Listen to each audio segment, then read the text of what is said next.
Hello guys, nandito po tayo sa N Plus is Cafe.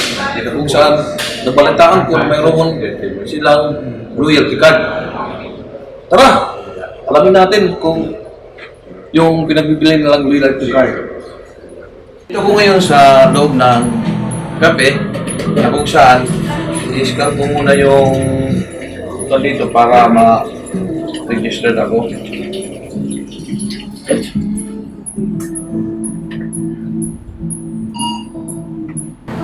Ayun, na-scan ko na at ilalagay ko na yung complete na information ko na kung saan para na ko totally ma-registered sa loyalty card para ko na rin makabili.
Ito pabili din nga ng coffee latte.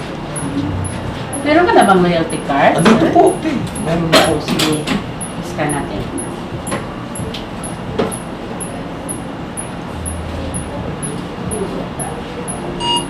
Yan. Yun lang kadali. Makakuha ng rebates. Na kung saan ipapa-scan lang sa merchant at yun, napasok na yung rebates ko sa card. Ang kagandahan ng loyalty card na ito ay mabibili mo ng mababang halaga na 199 pesos. Pero sulit ito. Nang dahil sa loyalty card na ito, nakakuha ko ng up to 80% na rebates. Sa lahat na gusto magkaroon ng card na ito at gusto magkaroon ng up to 80% na rebates, hanapin lang ang store na may ganito. Hindi lang po limited or selected merchant ang pwede mong pagkukuhanan ng rebates.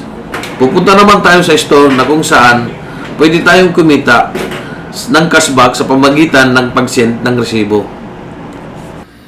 Kung nakikita nyo po sa aking screen, pumunta lang po kayo sa ating website www.checkrewards.co. Ilagay nyo po ang yung email address and then sa baba yung rewards card number. Makikita nyo rin po dito ang listahan ng mga resibo na pwede ninyong isend. Marami po ito. Nasa 2,715 ang maaari ninyong isend. Andyan din po ang customer manual at ang mga video tutorial. Makikita nyo po dito ang mga top earners natin. Piliin nyo lang ang The Philippines.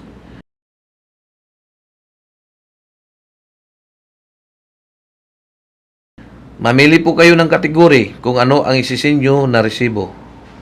Tapos, piliin nyo lang po kung asang establishment kayo bumili. Click nyo po ang points at isubmit nyo po yung pinicturean nyong resibo.